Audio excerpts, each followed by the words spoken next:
Hi guys, so welcome back once again. So in this video, I'm going to cover a company called SRG Housing Finance. ठीक है.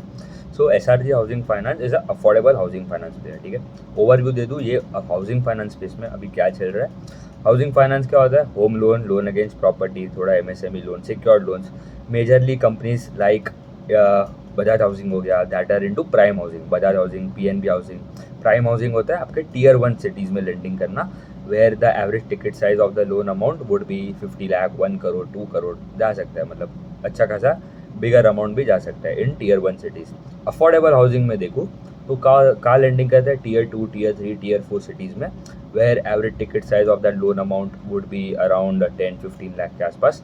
And वहाँ पे they can charge higher yield. ठीक है, yield होता है मतलब जो रेट पे वो लेंड करते हैं कस्टमर्स को, क्योंकि वहाँ पे credit quality of that customer is not that good compare to tier 1 cities में, क्योंकि वहाँ पे थोड़ा क्रेडिट प्रोफाइल में थोड़ा that would be more into agriculture income, वो साइड में भी जा सकते हैं. ठीक है, तो वहाँ पे एज लाइफस्टाइल भी उनका थोड़ा not that good compare to tier 1 cities, तो इसलिए they can charge higher rate. मतलब सिक्योर्ड है, ठीक है, कोई प्रॉब्लम नहीं है. एंड वहाँ पे एक एडवांटेज क्या हो रहा है कि ये जो प्रधानमंत्री आवास योजना वाला जो स्कीम आया है, ठीक है, तो दैट इज़ बेनिफिटिंग देम, क्योंकि वहाँ पे उनको दे गेट सब्सिडाइज EMI, मतलब इंटरेस्ट सब्सिडीज मिलते हैं. टेन्योर में भी थोड़ा सब्सिडी मिल सकता है.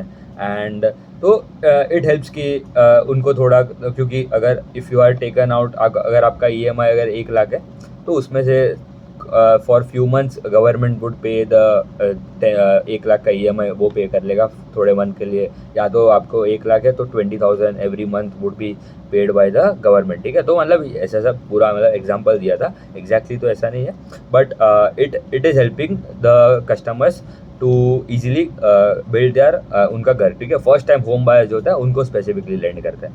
अभी आ जाते हैं SRG हाउसिंग फाइनेंस पे. तो already I have covered almost all the housing finance जो अच्छे कंपनीज है, India shelter, home first, Aptus, Aadhaar housing हो गया, आवास फाइनेंसेस हो गया, प्राइम हाउसिंग में बजाज हाउसिंग, PNB हाउसिंग. पूरा ये सेक्टर में अच्छा खासा ग्रोथ आ रहा है. Prime housing is growing at around 15%, पूरा इंडस्ट्री का ग्रोथ 15% है. Affordable housing is growing at a better rate, क्योंकि ये जो पॉलिसी का बूस्ट है, PMAY 2.0 जो स्कीम है, they are able to grow at 18-20%. ठीक है, तो industry is only growing at 20%, तो I expect other players to grow at a better rate. तो सबका ग्रोथ अराउंड 20% के प्लस ही आ रहा है. इन दैट मेजोरिटी जो कंपनीज है सबका ग्रोथ ऑलमोस्ट 20% प्लस ही आ रहा है. एंड ये जो SRG हाउसिंग है, दे आर ग्रोइंग एट 26%. तो आपको लगेगा कि अच्छा है, 26% they are gaining market share, क्योंकि इंडस्ट्री ग्रोइंग एट 20%. बट मैं बोलूँगा नहीं. क्योंकि जो बड़े प्लेयर्स है, बजाज हाउसिंग हो गया, PNB हाउसिंग हो गया, इंडिया शेल्टर, होम फर्स्ट ले लो, दे आर ग्रोइंग एट 25-30-35% के आसपास का आराम से ग्रोथ आ रहा है. इतना बड़ा बेस लेके Bajaj housing stake has a base of 1,20,000 crore का EUM है, they are growing at 23-24%. India shelter का 8,000-9,000 करोड़ के आसपास का EUM है, दे आर ग्रोइंग एट 34%.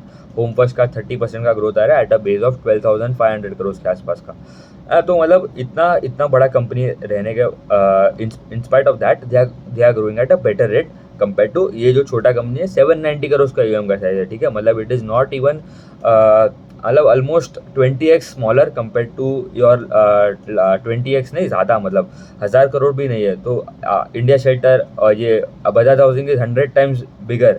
ठीक है, मतलब compare to SRG housing more than 100 times. India shelter को कंपेयर करो तो it is around 12 times bigger. Home first compare करो तो it will be around 15-16 times bigger.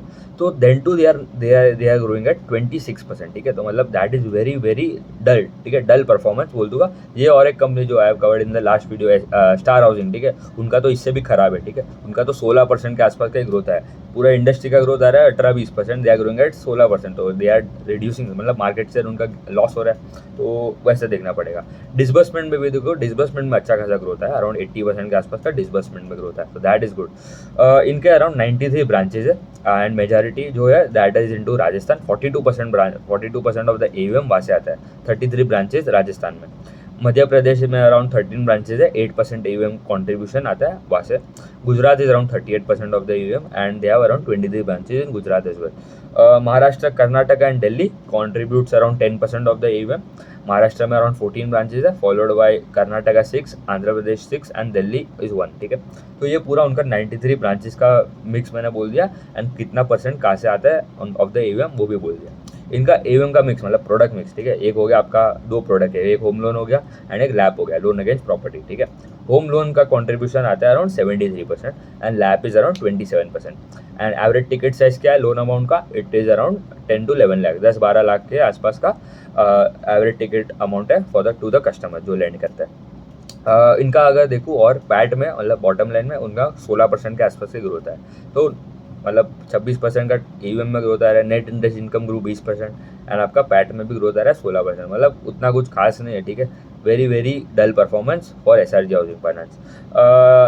Asset quality अगर देखूँ तो GNPA was around 1.85, last quarter 1.84 था and NNPA 0.62 was 0.61। तो एसेट क्वालिटी भी स्टेबल है, सबका asset quality in this page is stable, ठीक है, क्योंकि पूरा सिक्योर्ड बुक है एंड ये लेस सिक्रिकल होता है। आप देखो माइक्रो फाइनेंस में भी कितना प्रॉब्लम्स हो गया था लास्ट एक साल में, then they are now recovering, ठीक है। तो वो एक अच्छा है क्योंकि वहाँ पे सबका GNPA देखो सबका 7-8-9% हो गया है, क्रेडिट कॉस्ट इतना बढ़ गया, प्रोविजन इतना बढ़ गया, आपका बॉटम लाइन तो गायब ही हो गया क्योंकि इतना क्रेडिट कॉस्ट इतना प्रोविजन करना पड़ रहा है कि आपका पैट हैज़ कम्प्लीटली डिसअपियर।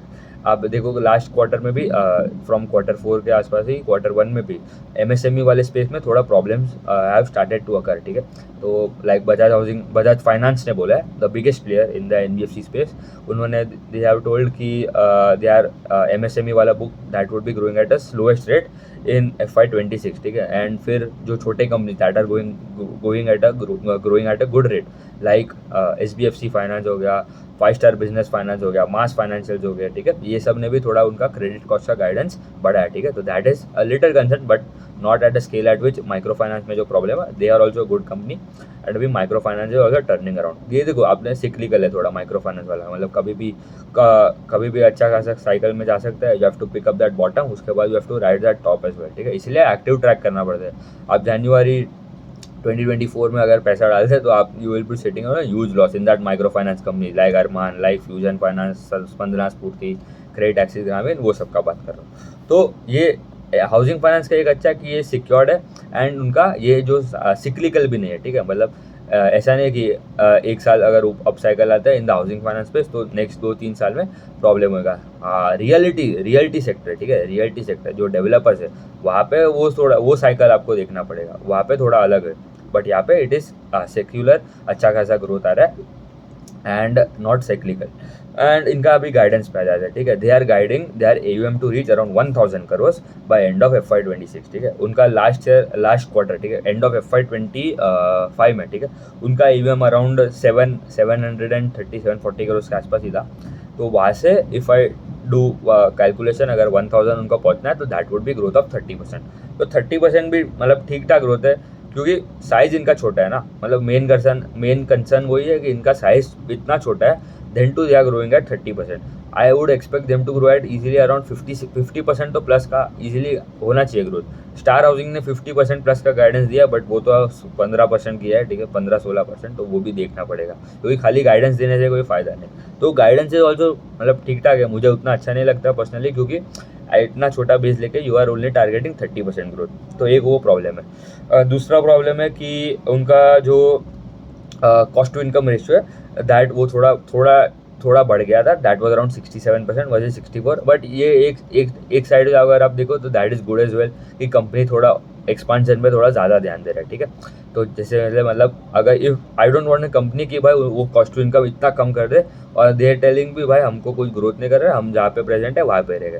एक वो सिमिलर एक वो सिचुएशन है। और दूसरा सिचुएशन हो सकता है कि आपको रिकवरीज नहीं आ रहा है, ठीक है, जो माइक्रो फाइनेंस स्पेस में होता कि सबका कलेक्शन एफिशिएंसी खराब हो रहा है, तो वो लोग ने क्या किया, रिकवरी ऑफिसर्स में ज़्यादा हायर करने लगे, कलेक्शन टीम पे ज़्यादा ध्यान दे रहे हैं। तो कलेक्शन आपका मतलब कॉस्ट तो बढ़ जाएगा क्योंकि नए आप एम्प्लॉयज़ को ऑन बोर्ड कर रहे हो तो उसको सैलरी देना है, उसको ट्रेन भी करना है, कैसे काम करना है, तो इसलिए वहाँ पे भी खर्चा है, राइट। तो वो साइड से अगर देखो तो दैट इज़ बैड।